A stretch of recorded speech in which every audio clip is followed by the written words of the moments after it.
Hi dears, എല്ലാവർക്കും പുതിയ വീഡിയോയിലേക്ക് സ്വാഗതം. അപ്പോൾ ഓണായിട്ട് ഒരു സദ്യയൊക്കെ ഉണ്ടാക്കാനുള്ള ചുറ്റുവട്ടങ്ങളൊക്കെ വാങ്ങി വെച്ചതാട്ടോ. അപ്പോൾ അത്യാവശ്യത്തിനുള്ള പച്ചക്കറികളൊക്കെ വാങ്ങിയതാണ്. ബാക്കി കുറേയൊക്കെ ഇവിടെ ഇരിപ്പുണ്ട് കേട്ടോ. ആദ്യം തന്നെ അപ്പോൾ സാമ്പാറൊക്കെ അങ്ങോട്ട് റെഡിയാക്കി. അതൊക്കെ എല്ലാവർക്കും അറിയാമല്ലോ, എല്ലാം ഉണ്ടാക്കാൻ എല്ലാവർക്കും അറിയാം. പിന്നെ നമ്മുടെ ഒരു കുഞ്ഞ് ഓണസദ്യ, നമ്മുടെ ഒരു സന്തോഷം, അത് എല്ലാവരുമായിട്ടൊന്ന് ഷെയർ ചെയ്യുക, അത്രേ ഉള്ളൂ കേട്ടോ. അപ്പോൾ സാമ്പാറൊക്കെ റെഡി ആയിട്ടുണ്ട്. പിന്നെ ഒരു കുഞ്ഞ് രസവും ഉണ്ടാക്കി വെച്ചിട്ടുണ്ട് കേട്ടോ. അപ്പോൾ അതൊക്കെ ആദ്യമേ ആക്കി. പിന്നെ വെള്ളപ്പയറും കടലയും ഇന്നലെ രാത്രി തന്നെ കുതിർത്തി വെച്ചതാണ്. പിന്നെ കുറച്ച് പച്ചക്കറിയൊക്കെ ഇന്നലെ അരിഞ്ഞ് വെച്ചിട്ടുണ്ട് കേട്ടോ. അപ്പോൾ ഇനി കുമ്പളങ്ങ ഓലം വെക്കാനായിട്ടാണ്. അപ്പോൾ അത് അരിഞ്ഞിട്ട് രണ്ടാം പാലും പച്ചമുളകും കൂട്ടി വേവിക്കാനായിട്ട് വയ്ക്കുകയാണ്. അപ്പോൾ ഇതിലേക്കും നമുക്ക് വെള്ളപ്പയർ വേണം, പിന്നെ എരിശ്ശേരി വെക്കാനും വെള്ളപ്പയർ വേണം. അപ്പോൾ അത് കണക്കാക്കിയിട്ടാണ് പയർ വെള്ളത്തിലിട്ടത്. അപ്പോൾ കുമ്പളങ്ങയൊക്കെ വേവായി വന്നപ്പോൾ അതിലേക്ക് വേവിച്ച പയർ കുറച്ച് അതും ഇട്ട് കൊടുത്തിട്ട് വീണ്ടും ഒന്നുകൂടി ഇളക്കി വേവിച്ചതാട്ടോ, ഉപ്പ് ഇട്ടിട്ട്. അപ്പോൾ ഈ ഓലൻ എന്ന് പറഞ്ഞാൽ ഒരു പ്രത്യേകിച്ച് ഒരു വികാരങ്ങളൊന്നും ഇല്ലാത്തൊരു കറിയാണല്ലോ. ഇനി ഇതിലേക്ക് നമ്മൾ തേങ്ങാപ്പാലിൻ്റെ ഒന്നാം പാലും കൂടി ഒഴിച്ച് വെളിച്ചെണ്ണ ഒഴിച്ച് ഇളക്കിയെടുത്താൽ ഓലൻ റെഡിയാവും. പക്ഷേ എൻ്റെ ഫേവറേറ്റ് കറിയായിട്ട് എനിക്ക് ഭയങ്കര ഇഷ്ടമാണ് ഈ ഓലൻ. കുറച്ച് വേപ്പിലയും കൂടി ഇട്ട് കൊടുത്തിട്ടുണ്ട്. എന്നിട്ട് ഇനി നന്നായിട്ട് ഇളക്കി കൂട്ടിയിട്ട് തേങ്ങാപ്പാലും ഒഴിച്ച് ഒന്നാം പാൽ ഒഴിച്ചിട്ട് വെളിച്ചെണ്ണ ഒഴിച്ച് മൂടി വയ്ക്കും. അപ്പോൾ ആ കറി അങ്ങനെ റെഡിയാവും. അപ്പോൾ എല്ലാവർക്കും ഓണാശംസകൾ നേരും കേട്ടോ. എല്ലാവർക്കും ഹൃദയം നിറഞ്ഞ ഓണാശംസകൾ. പിന്നെ ഓരോ കറി ഇങ്ങനെ ആവുമ്പോൾ നമുക്കിങ്ങനെ മാറ്റി മാറ്റി വയ്ക്കുമ്പോൾ ഒരു ഭയങ്കര സന്തോഷമാട്ടോ. എനിക്ക് ഭയങ്കര ഇഷ്ടമാണ് ഇങ്ങനെ ഓരോ കറികൾ ഉണ്ടാക്കി ഇങ്ങനെ മാറ്റി വയ്ക്കണത്. അപ്പോൾ ഈ പണ്ട് കഞ്ഞിയും കറിയൊക്കെ വെച്ച് കളിച്ച ആ ഓർമ്മ വരും കേട്ടോ. അങ്ങനെ ഇപ്പോൾ ദാ ഓലൻ ഇവിടെ റെഡി ആയിട്ടുണ്ട്. പിന്നെ മത്തങ്ങ അരിഞ്ഞ് വെച്ചിട്ടുണ്ട്, കഷ്ണങ്ങളാക്കി വെച്ചിട്ടുണ്ട്. അപ്പോൾ ഇനി എരിശ്ശേരി വെക്കാൻ വേണ്ടിയിട്ട് അതിൻ്റെ കാര്യങ്ങൾ നോക്കാം. അപ്പോൾ മത്തങ്ങ കഷ്ണങ്ങളിലേക്ക് കുറച്ച് മഞ്ഞൾപ്പൊടിയും കുറച്ച് മുളക് പൊടിയും കുറച്ച് കുരുമുളക് പൊടി ഇട്ടിട്ട് വെള്ളം ഒഴിച്ച് വേവിക്കാനായിട്ട് വയ്ക്കാം. പയർ നമ്മൾ വേവിച്ച് വെച്ചിട്ടുണ്ടല്ലോ. അപ്പോൾ ഈ മത്തങ്ങ നന്നായിട്ട് വെന്ത് ഉടഞ്ഞു വന്ന ഒരു പാകം ആവണ വരെ നമുക്ക് വേവിച്ചെടുക്കാം. ഇതും വേണമെങ്കിൽ കുക്കറിൽ ഇടണമെങ്കിൽ ഇടാട്ടോ. ഞാൻ പക്ഷേ കുക്കറിൽ ഇട്ടിട്ടില്ല. പിന്നെ ഇതാ അവിയലിൻ്റെ കഷ്ണങ്ങളൊക്കെ അരിഞ്ഞ് അതും വെച്ചിട്ടുണ്ട്.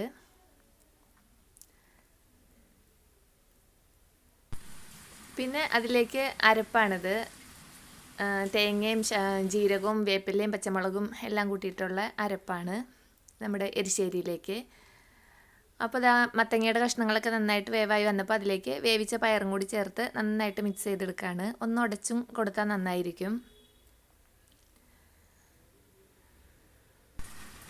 പിന്നെ ഇത് പച്ചടിയിലേക്ക് വേണ്ട അരപ്പാട്ടോ. അപ്പോൾ അതിന് വേണ്ടിയിട്ട് ജീരകവും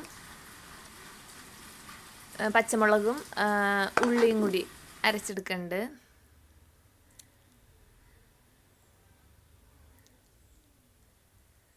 അങ്ങനെ എരിശ്ശേരിയിലേക്ക് വേണ്ട അരപ്പ് അതിലേക്ക് ഇട്ട് കൊടുത്തിട്ടുണ്ട്.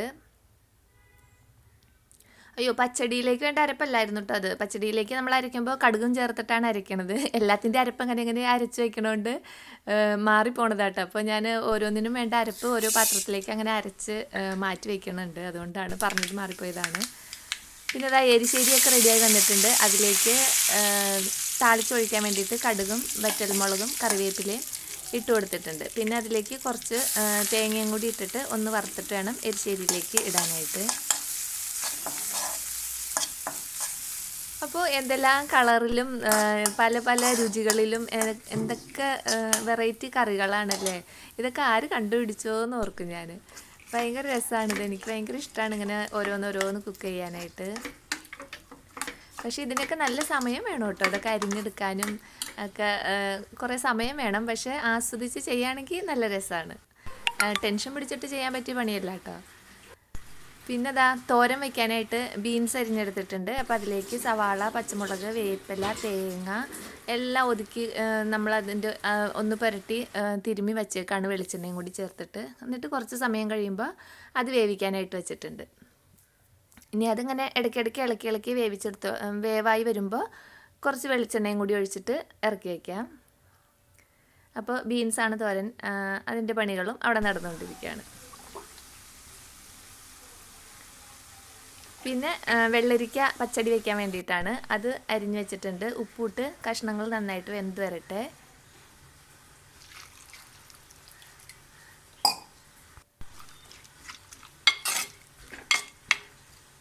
അപ്പോൾ ഞാൻ ബീട്രൂട്ടും പച്ചടി വെക്കണം എന്ന് വിചാരിച്ചിട്ട് ബീട്രൂട്ടും എടുത്തിട്ടുണ്ട് കേട്ടോ. അപ്പോൾ ഞാൻ അരിഞ്ഞിട്ടില്ല. ബീട്രൂട്ട് പച്ചടി എനിക്ക് ഭയങ്കര ഇഷ്ടമാണ്. അപ്പോൾ ഈ പച്ചടിയിലേക്ക് ഞാനിതാ 2 ഉള്ളിയും ഒരു പച്ചമുളകും ജീരകവും കടുകും അരച്ചെടുക്കുകയാണ്.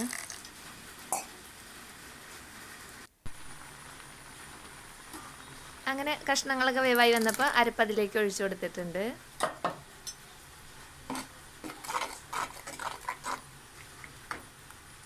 ഇനി ഇത് ഒന്ന് തിളച്ച് വരുമ്പോൾ തൈര് ഒഴിച്ചിട്ട് ഇളക്കിയെടുക്കാം.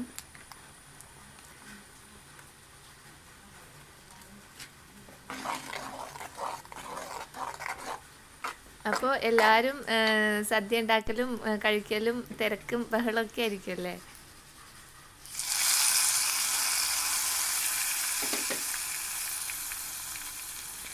അങ്ങനെ എൻ്റെ കറികളൊക്കെ ആയതൊക്കെ ഞാൻ ഇതാ ഇങ്ങനെ മാറ്റി വെച്ചിട്ടുണ്ട് കേട്ടോ. അപ്പോൾ ഓലനും എരിശ്ശേരിയും സാമ്പാറും അവിയലും തോരനും ഒക്കെ ആക്കിയിട്ടുണ്ട്. ഇത്രയായിട്ടാണ് ഞാൻ ആക്കിയത്. പിന്നെ നാരങ്ങാക്കറി മാങ്ങാക്കറി അതൊക്കെ ഇരിപ്പുണ്ട് കേട്ടോ. അതൊന്നും പിന്നെ ഇന്നാക്കണ്ടല്ലോ, അതൊക്കെ ഇരിക്കുന്നുണ്ട്. പിന്നെ ഇതാ ഒരു പായസം കൂടി ഉണ്ടാക്കാമെന്ന് വിചാരിച്ചിട്ട് സേമിയ പായസം വയ്ക്കാൻ വേണ്ടിയിട്ടാണ്. അപ്പോൾ സേമിയ ഞാൻ ആദ്യം ഈ ഒരു ചെറിയ പാത്രത്തിലായിട്ട് നെയ്യിലിട്ട് വറുക്കാനായിട്ട് നോക്കുമ്പോൾ അതിന് കുറച്ചുകൂടി ഇടം ഉള്ളൊരു പാത്രത്തിലിടാൻ തോന്നിയിട്ട് ഞാൻ അതൊരു വലിയ പാത്രത്തിലേക്ക് മാറ്റിയിട്ടുണ്ട് കേട്ടോ. പിന്നെ നെയ്യിൽ അതൊന്ന് വറുത്തിട്ട് കുറച്ച് വെള്ളം ഒഴിച്ചിട്ട് അതൊന്ന് വേവിക്കാനായിട്ട് വെച്ചേക്കാണ്. അത് വെന്ത് വരുമ്പോൾ നമുക്ക് പാൽ ചേർത്ത് കൊടുത്താൽ മതി. അപ്പം ഞാൻ കൂട്ടുകറി ഉണ്ടാക്കാൻ വേണ്ടിയിട്ടായിരുന്നു കേട്ടോ കടല വെള്ളത്തിലിട്ടത്.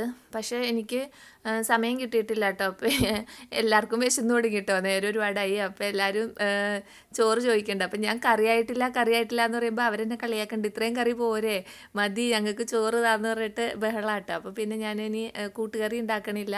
പിന്നെ എൻ്റെ ബീട്രൂട്ട് പച്ചടിയും വേണ്ടാന്ന് വെച്ചു. അപ്പോൾ ഞാൻ വിചാരിച്ചു ഇനിയും സമയമുണ്ടല്ലോ, അത് പിന്നെ എപ്പോഴെങ്കിലും ഉണ്ടാക്കി കഴിക്കാം. ഇനി ഈ പായസം കൂടി ഉണ്ടാക്കിയില്ലെങ്കിൽ ഇനി പോയി ഇരുന്ന് കഴിഞ്ഞാൽ മടിയാവില്ല. അതുകൊണ്ട് അതും കൂടി ചെയ്തിട്ട് ഇരിക്കാമെന്ന് വിചാരിച്ചു. അപ്പോൾ പിന്നെ ഞാൻ കറികൾ ഉണ്ടാക്കൽ അവിടെ നിർത്തിയിട്ടുണ്ട് കേട്ടോ. പിന്നെ പായസത്തിലേക്ക് നമ്മൾ സേമിയ വെന്ത് വന്നപ്പോൾ പാല് ചേർത്തിട്ട് അതൊന്ന് തിളച്ച് കുറുകി വരുമ്പോൾ പഞ്ചസാരയും ഇട്ട് കൊടുത്തു. ഏലക്ക ചതച്ചതും ഇട്ട് കൊടുത്തിട്ടുണ്ട്. പിന്നെ നമ്മുടെ അണ്ടിപ്പരിപ്പ് മുന്തിരി അതൊക്കെ ഒന്ന് വറുത്തിട്ട് അതും ഇട്ട് കൊടുക്കാം. അപ്പോൾ നന്നായിട്ട് കുറുകി വന്നോളൂ. ഇനി ഇത് ഇരിക്കും തോറും ഒന്നുകൂടി കുറുകും കേട്ടോ. അങ്ങനെ പിന്നെ ഇതാ പായസമൊക്കെ റെഡി ആയിട്ടുണ്ട്. അപ്പോൾ ഈ പച്ചക്കറികളൊക്കെ നമ്മൾ തലേന്ന് തന്നെ അരിഞ്ഞു വയ്ക്കുക, അരപ്പ് തേങ്ങയൊക്കെ ചിരകി വയ്ക്കുക, അങ്ങനെയുള്ള പണികളൊക്കെ നേരത്തെ ചെയ്ത് വയ്ക്കുകയാണെങ്കിൽ സദ്യ ഉണ്ടാക്കാൻ അത്ര ബുദ്ധിമുട്ടുണ്ടാവില്ല കേട്ടോ. ഈസി ആയിട്ട് നമുക്ക് ഉണ്ടാക്കാൻ പറ്റും. ഞാൻ ജോലിക്കൊക്കെ പോയിക്കൊണ്ടിരുന്ന സമയത്ത് അങ്ങനെ ചെയ്യായിരുന്നു. ഇപ്പോൾ പിന്നെ വീട്ടിൽ തന്നെ ആയതുകൊണ്ട് അങ്ങനെയൊന്നും ചെയ്ത് വയ്ക്കാറില്ല. അങ്ങനെ ഇതാ നമ്മുടെ പായസവും റെഡി ആയിട്ടുണ്ട്. അപ്പോൾ എൻ്റെ കുഞ്ഞ് ഓണവിശേഷങ്ങളും ഓണസദ്യയും പായസമൊക്കെയാണ്. അപ്പോൾ ഇന്നത്തെ വീഡിയോ എല്ലാവർക്കും ഇഷ്ടമായെന്ന് വിചാരിക്കുന്നു. വീണ്ടും അടുത്ത വീഡിയോയിൽ അടുത്ത വിശേഷങ്ങളുമായിട്ട് വരാം.